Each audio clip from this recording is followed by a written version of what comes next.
Bendiciones, ¿cómo está familia? Una semana más que Dios nos permite poder conectarnos a través de las páginas de cómo están. Es del interés de todo el que esté viendo, escuchando la programación, esto que estén bien, sobre todo si están bien con el Señor. Así que estamos muy agradecidos, como siempre, y recordando las actividades que podemos tener. Yo personalmente mañana estaremos partiendo con un equipo de trabajo para Nicaragua para llevar a cabo una serie de actividades allí en la ciudad de León. Le pido las oraciones, siempre las necesitamos, que el Señor se glorifique y tengamos un tiempo precioso el tiempo que estemos allí y podamos gozarlo en todo aspecto, en todo sentido, sobre todo que muchas almas vengan al conocimiento del Señor. Ese ha sido y es el deseo de Dios, es el deseo de nosotros y el deseo de un grupo de pastores que allí se han unido durante meses para que podamos tener 2-3 días de gloria allá en la ciudad de León, que podamos comunicar el Evangelio como se merece el Señor que lo hagamos. El resto sigue las actividades de la iglesia, normales, comunes, lunes instituto, martes jóvenes, el miércoles como están, el jueves intercesión tanto presencial como a través del Zoom, el viernes servicio a cargo de alguien de algún departamento, los sábados oración en la mañana y el domingo los 2 servicios normales que solemos tener. Así que las actividades continúan. Cuando tengamos algo especial también lo estaremos anunciando, como es lógico. Así que, sin más, queremos entonces en esta tarde compartir algo de la palabra de Dios. Como siempre, un pensamiento de la palabra que vamos a encontrarlo en Mateo 21, versículos 42 al 44, y dice lo siguiente. Jesús les dijo: ¿nunca habéis estudiado o leíste las Escrituras? La piedra que desecharon los edificadores ha venido a ser cabeza del ángulo. El Señor ha hecho esto y es cosa maravillosa a nuestros ojos. Por tanto, os digo que el reino de Dios no será dado a vosotros, o será quitado de vosotros, y será dado a gente que produzca los frutos de él. Y el que cayere sobre esa piedra será quebrantado, y sobre quien ella cayere será desmenuzado. Vamos a comentar un poco acerca de la piedra. Vamos a ver la piedra. ¿Qué hacemos con una piedra? Bueno, esto depende de quién se tropiece con la piedra. Por ejemplo, el agricultor pues la quitaría porque sería un estorbo para la siembra y la cosecha. El atleta, de igual manera, quizás le diera la vuelta y la piedra pudiera ser un obstáculo. El albañil probablemente la usaría para edificar. El escultor tomaría la piedra y haría de ella pues una obra de arte, es decir, le sacaría provecho a la piedra. Depende de quién se topa con esta piedra. La palabra dice que la piedra, cuando se habla en relación a Cristo, tiene 3 significados diferentes. Por ejemplo, para la nación de Israel, la piedra es piedra de tropiezo y roca de ofensa, roca que hace caer. Para la iglesia es piedra de ángulo, es decir, el que le da cohesión a todo. Para los gentiles sería una piedra cortada no con mano de hombre. Así que Jesús, que es la piedra de ángulo, nos enseña que depende de quién se topa con la piedra. Él hace una aclaración. Dice: si esta piedra tú caes en ella, serás quebrantado para vida, en obediencia al Señor. Pero si es esta piedra la que cae sobre ti, serás desmenuzado, porque lo único que puedes esperar es el juicio de Dios en tu vida. Tiene que ver con la rebeldía. La obediencia es cuando tú caes sobre esa piedra y el toque con esa piedra va a quebrantar tu vida. Pero si tú te rebelas y llega el día donde esa piedra en la que cae sobre ti vas a ser desmenuzada por la rebeldía que has manifestado y el juicio de Dios vendrá sobre tu vida. Así que cuando hablamos de la piedra vamos a hablar para la iglesia en especial, es una piedra de ángulo y es una piedra que quebranta la vida de todo aquel que cae sobre ella. En la Biblia vamos a tener algunas maneras para ser quebrantado. La Biblia nos enseña que el quebrantamiento en múltiples ocasiones lleva lugar en la vida de una persona para bien, para rehacer, para corregir, para rectificar, para volver a hacer de nuevo algo y ahora bien hecho. Cuando algo es quebrantado siempre en sumisión a la palabra de Dios. La obediencia nadie nace con ella. Más bien es intencional el nosotros hacernos sumisos a ella, y cuando eso lo hacemos, cuando eso llega a ocurrir en nuestra vida, somos quebrantados. Jeremías capítulo 18, Salmo 119, 20 nos habla del barro en las manos del alfarero.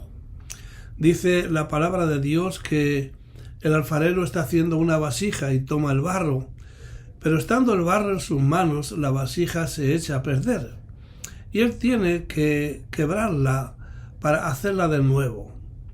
El barro en las manos del alfarero, ¿cómo es posible que el barro en las manos del alfarero eche a perder la vasija? Es muy simple. Cuando el alfarero está trabajando con el barro y ve que tiene algunas piedras dentro del barro, no puede trabajar con ellas y hasta que no quite las piedras, sean pequeñas, sean grandes, porque si eso lo lleva a la cocción, no va a funcionar y siempre habrá una rotura en esa vasija. Por eso es que las piedras tienen que ser quitadas de antemano para poder proseguir el proceso en nuestra vida. La obediencia, la sumisión, somos quebrantados en sumisión. Jesús mismo dice que por cuanto padeció, fue sujeto a padecimientos, es que aprendió la obediencia. A todos nosotros nos pasa igual. Muchas veces hemos prometido cosas, hemos tenido la buena intención de hacer las cosas como a Dios le encanta, pero terminamos no haciéndola. Hemos hecho promesas que no han ido acompañadas de una determinación. A veces Dios permite el quebrantamiento para entonces tomar decisiones firmes, decisiones que son intocables. Es decir, una cosa es tomar una decisión y otra cosa es estar decidido. Son dos cosas diferentes. Cuando una persona está decidida a algo, quiere decir que ha alcanzado un punto de determinación en su vida que no le permite volver atrás. Ha tomado decisiones de por vida y por lo tanto ya no es una persona que tomó una decisión, sino una persona que está decidida a llevar a cabo aquello que ha prometido, aquello que se ha decidido para llevarlo a buen término. Entonces somos quebrantados para su misión. Como el barro, Dios tiene entonces que ir quitando piedras que le estorban para hacer de nosotros una vasija de honra. Todos tenemos piedras, todos somos barro. Es el material primario con el que Dios hizo al hombre. Pero cuando Él quiere formar un vaso nuevo, un vaso de honra, va a trabajar con un material que a veces tiene defectos. En ese caso, somos nosotros. Por ejemplo, tenemos la piedra del orgullo. Eso no es una piedra, es un pedrusco. Con ella Dios no puede trabajar, porque va a formar una vasija según a Él le da la gana y no según el barro quiere. El barro no tiene por qué argumentar con el alfarero. Somos barro en las manos del Creador, del Formador, del Hacedor de nuestra vida. Y Él nos va a formar y nos va a hacer como Él quiere, no como yo quiera. Por lo tanto, la piedra del orgullo debe de ser removida en la vida nuestra y quitarnos todo orgullo en nosotros y dejarnos en una actitud humilde, sumisa, obediente a la palabra de Dios. Y con frecuencia a veces Dios tiene que llevarnos a un nivel de quebrantamiento para poder hacernos de nuevo. Nos rompe, pero para luego hacernos mejor a su manera y a su forma, como Él quiere hacerlo. Pudiéramos hablar de la piedra del egoísmo, pudiéramos hablar de la piedra de la rebeldía, pudiéramos hablar de un montón de piedras. Yo vine al Señor con más piedras que otra cosa. Y Dios con sus manos empieza un trabajo. Empieza a darme forma, pero en la medida en que me va dando forma, comienza a quitar las piedras que le van a estorbar. De manera que todos pasamos por un proceso. Para nosotros la piedra es simplemente la sumisión, tiene que ver con la sumisión, que nos puede llevar perfectamente a ser quebrantados. Quebrantados para bien, quebrantados para que Dios forme una vasija nueva en nuestra vida. Estamos todos expuestos a ese trato de Dios con nosotros. No podemos evitarlo. Dios se ha propuesto hacer de nosotros una vasija para honra y gloria de su nombre. Y cuando nos mete en el horno, a nadie le gusta el horno. Pero es en el horno precisamente donde el barro se cuece. Es allí donde, siguiendo el proceso, no hay piedras que impidan o que hagan que la vasija se quiebre o se rompa. La vasija se va a cocer, el barro se va a cocer, y eso le va a llevar tiempo. A nadie le gusta exponerse al fuego del horno de Dios. Pero cuanto más tiempo Dios te mete en el horno, es porque quiere hacer un vaso mejor, más perfeccionado. Por lo tanto, no podemos coger y salirnos del proceso. Tenemos que mantenernos con la ayuda del Señor en el horno, que es el que nos va a cocinar, es el que va a hacer que salgamos de allí firmes. Se dice, cuando una persona está cocinando el barro, ¿cómo es que el alfarero sabe que la vasija está lista? Ya que cada barro tiene diferentes, a lo mejor, dimensiones, composiciones diferentes, el calor puede que sea diferente, y solamente el alfarero conoce el punto donde el barro, la vasija, está cocinada, lista para ser usada. La prueba que él le hace es que tiene una varita de hierro. Esa varita de hierro, cuando ya él considera que la vasija está lista, la saca y la golpea suavemente con la varita de hierro, y en vez de romperse, lo que hace es un sonido ¡tin! En otras palabras, cuando Dios nos saca del horno y aprendemos a cantar, a alabarle, a bendecirle, es que estamos listos para ser usados, estamos listos para salir del horno. Pero si en vez de hacer un tin vibrante, hacemos un ruido seco que resquebraja la vasija porque hay piedras, ha habido piedras en el proceso, Dios tiene que romper y volver a hacerla de nuevo. Así que quebrantados para sumisión, para obedecerle a Dios, para ser obedientes al Señor. Y a veces son las lecciones duras las que nos perfeccionan, las que nos enseñan que es mejor dejar que sea Dios el que pruebe si estamos listos o no.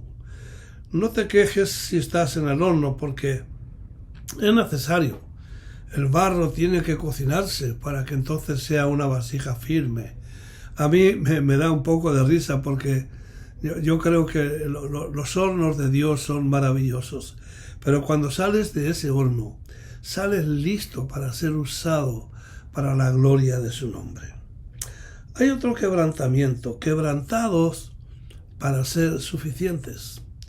En Mateo capítulo 14, nosotros encontramos también allí algunas lecciones que nos aprovechan. Por ejemplo, allí tenemos la multiplicación de los panes y los peces. Allí tenemos también cuando Dios manda a alguien que vaya y coja la barca, y los manda a pasar al otro lado. Cuando hablamos de quebrantados para ser suficientes, es cuando Dios nos manda cosas humanamente imposibles de hacer. Vamos a ver. Dale de comer a 5.000 varones sin contar las mujeres y los niños. Y todo lo que tienes en tu mano son 5 panecillos y 2 pescados. Lo siento, humanamente hablando la cuenta no da. Pero Dios te manda a hacerlo. Y le dice a sus discípulos que estaban preocupados: dadles vosotros de comer. Señor, disculpa, pero ¿cómo es que yo le puedo dar de comer con este poquito alimento que tenemos a 5.000 varones, sin contar las mujeres y los niños? No va a funcionar. Sin embargo, en obediencia, ellos vuelven y Jesús los manda y los parte el pan en pedazos y el pescadito los corta en pedacitos también. Da gracias y les dice a los discípulos: venga, vayan y repartan esto a la gente. Yo no sé si usted iría, pero ¿qué voy a hacer yo con 2 o 3 pedacitos de pan y un par de pedacitos de pescaditos chiquititos en un cesto, en una canasta, para que vayan comiendo? Hombre, pues yo le diría: Señor, mira, disculpa, pero mejor nos lo comemos nosotros y los demás que se las arreglen. O simplemente creo que vamos a hacer el ridículo. Y allí me encontraría yo con una canasta, con un poquito de pedacito de pan y con otro poquito de pescadito, pensando qué manera tan sublime de hacer el ridículo. ¿Qué va a alcanzar esto para la gente? El asombro viene cuando le doy de comer al primero, al segundo, al tercero, al cuarto, al primer grupo de 50 personas, y sigue habiendo pan y sigue habiendo pescado. ¿Cómo es la cosa esta? ¿Cómo funciona?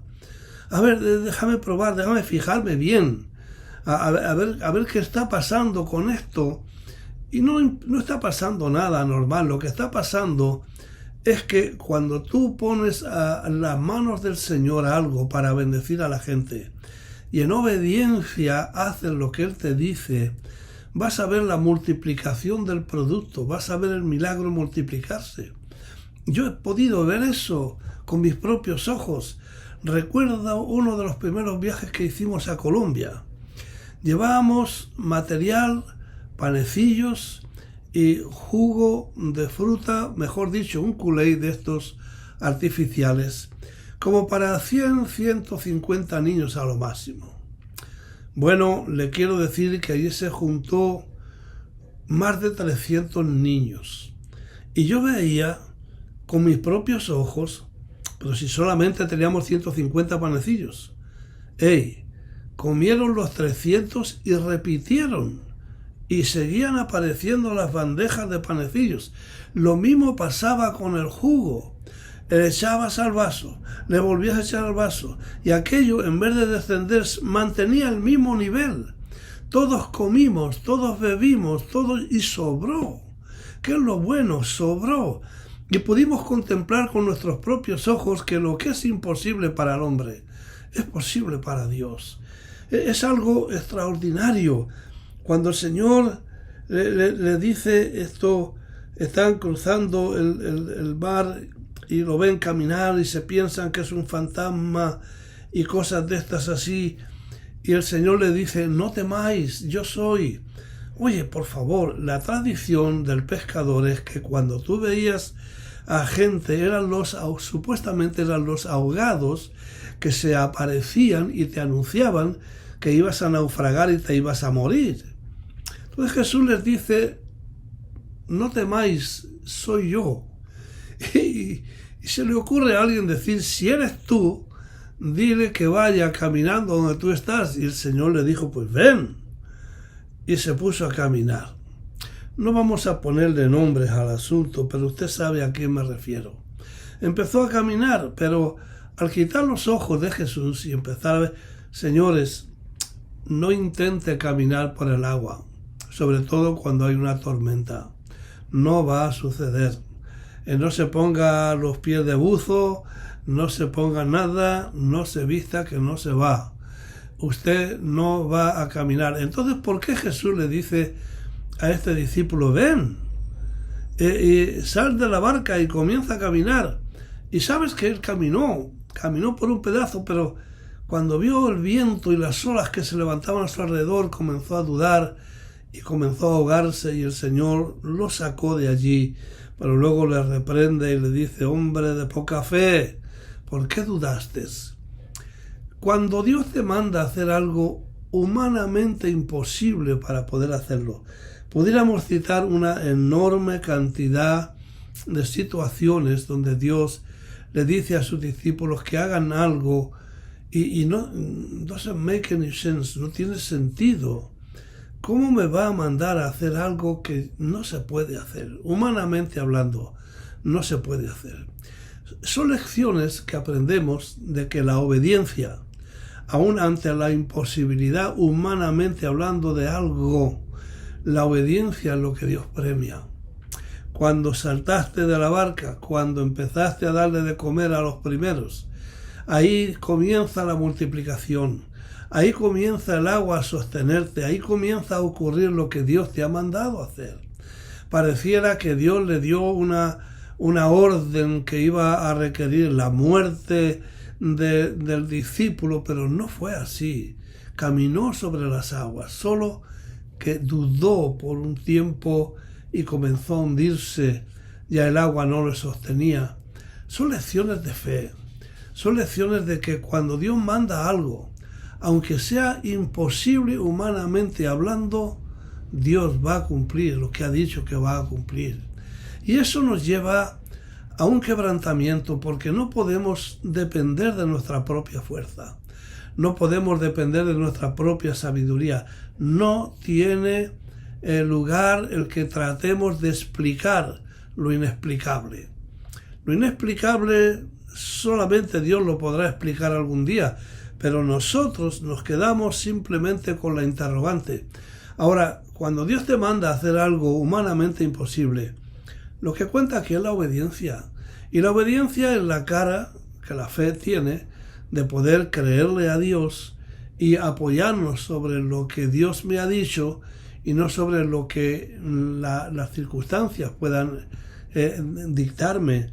Sencillamente hay que alabar al Señor, hay que bendecir a Dios y hay que dejarnos saber de que podemos ser quebrantados cuando ya no te quedan recursos, cuando ya no puedes depender de ti, cuando ya tú no das más.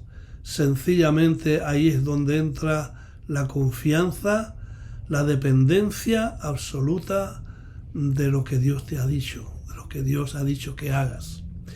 Yo tengo algunos testimonios para contar de cosas que Dios me ha dicho y yo he preguntado, ¿y con qué se come esto? ¿Y cómo va a ser? ¿Y cómo es que esto va a suceder? ¿Y cómo es que va a pasar? Y no entiendo ni papa en absoluto, no entiendo, no tengo ni idea. Pero en obediencia al Señor me he dispuesto a llevarlo a cabo. Y en esa disposición, ahí es donde he visto la mano de Dios multiplicar cosas, producir cosas que no existían, cosas que humanamente no se pueden llevar a cabo. Pero lo que es imposible para el hombre es posible para Dios. Tenemos una tercera forma para ser quebrantados. Quebrantados para el servicio. Y nos vamos entonces al libro de los Jueces, los capítulos 6 y 7. Y vamos a hablar entonces de nuestro amigo Gedeón. ¿Lo conoce Gedeón? Un muchacho que estaba escondido en una cueva en una época de dificultad para el pueblo de Israel. Venían los enemigos, les robaban las cosechas, destruían lo que habían ellos tratado de construir, y dice la Biblia que Israel iba empobreciendo cada día. Ahí hay un muchacho que está guardando el trigo en una cueva para que no se lo roben cuando vengan los enemigos, y tiene preguntas, tiene algunas cuestiones en su corazón que no han sido manifestadas, pero que pronto van a ser. Se le aparece el ángel del Señor y le dice unas palabras que lo asombraron. Varón esforzado y valiente, ve tú con tu fuerza y libera al pueblo de los madianitas. Y él se queda pensando y dice, pero ven acá, ¿qué es eso de varón esforzado y valiente? No veo varón esforzado y valiente por ningún lado. Estoy aquí escondido tratando de guardar un poco de trigo para que no nos lo roben aquí en esta cueva.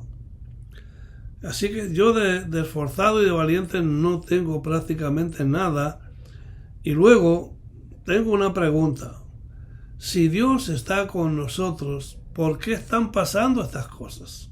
¿Por qué estamos en derrota? Si Dios está con nosotros, nuestros padres nos dijeron, bueno, es el cuento de los abuelos, es lo que ellos nos dijeron, pero es que yo no veo nada de eso hoy día. No veo a Dios abriendo el mar, yo no veo a Dios mandando plagas, no veo a Dios haciendo esto. Y sin embargo, ellos nos contaron de que eso es cierto.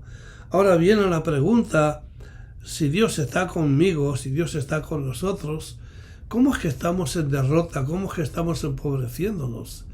El ángel le vuelve a decir de nuevo otra vez, oye, mira, con esa fuerza que tú tienes, que ni sabes que la tienes, pero la tienes, ve tú y reúne, y entonces le da unas instrucciones, y en esas instrucciones lo primero que hace es que vamos a limpiar un poco de toda la idolatría que hay aquí en el pueblo, así que coge el becerro de tu padre, ofrécemelo y empieza a tumbar todas las imágenes de dioses falsos, de Baal, de Jerobaal y de toda la historia posible.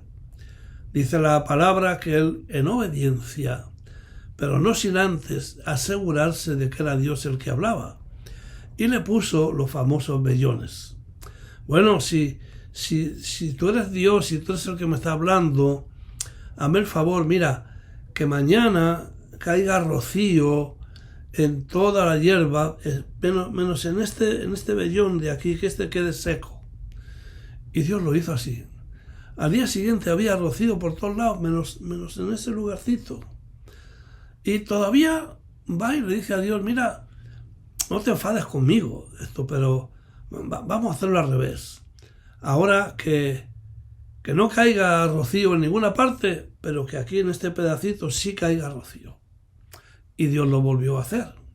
Una vez convencido de que esas cosas solo Dios puede hacerlas. Usted no maneja el rocío de la noche o de la madrugada.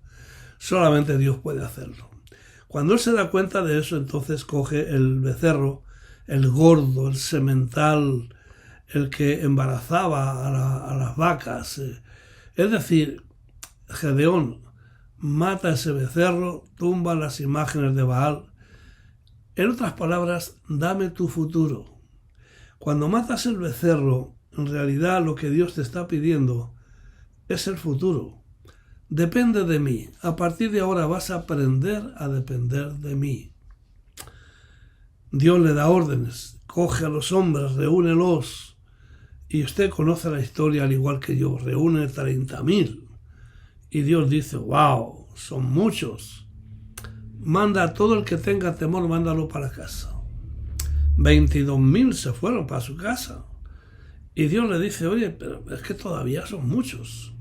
Mira, vete para el río y ponlos a beber. El que beba como el perro, con las manos, el que beba que se amarra y con la lengua, apártamelos. Y quedaron 300. Oye, 300 más o menos está bien para un ejército numeroso como la arena del mar. Pero qué locura es esa. Pero en obediencia. Ahora Dios le dice a Gedeón, mira, cógete una vasija vacía, una antorcha y un cuerno para tocar la trompeta. Tremendas armas. Rodea el campamento enemigo. 100 por aquí, 100 por allá y otros 100 por más allá. Mete la antorcha en el cántaro y estate dispuesto. Cuando yo te diga, rompe el cántaro, deja que aparezca la llama y comienza a tocar la bocina con toda tu fuerza. Yo no sé si usted haría eso. Probablemente yo no lo creo. Le hubiera dicho, Señor, pero esto es otra locura. Ahora, ya yo he visto el vellón. Ya yo he visto lo que tú has hecho y me dejas aquí con 300 personas. ¿Y sabes lo que ocurrió? Cuando rompen las vasijas, las antorchas se ven en la noche y comienza el grito y el sonar de los cuernos, de las trompetas, y el enemigo piensa que hay tremendo ejército que los tiene rodeados. Se ponen nerviosos, se matan unos contra otros. Dios mío, y Dios le da tremenda victoria. ¡Qué manera de pelear la batalla! Si estás atravesando problemas, la sumisión a lo que Dios te mande hacer es clave para que veas cosas extraordinarias, para que veas a Dios obrar y hacer cosas que humanamente son imposibles. La victoria es del Señor. Así que haz lo que Él te dice. No le des más vueltas, no trates de entender o de comprender porque eso no tiene sentido. Simplemente obedece en la confianza de que si Dios lo dice, es porque Dios lo hace.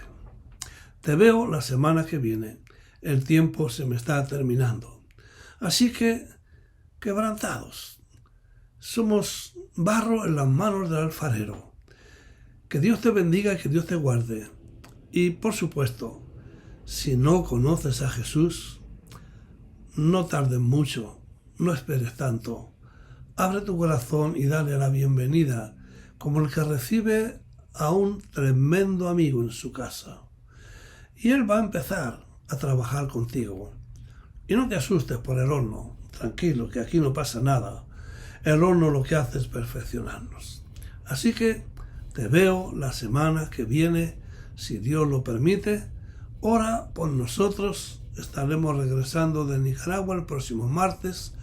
Ora por nosotros que tengamos una victoria hermosa y muchas almas puedan venir al conocimiento del Señor.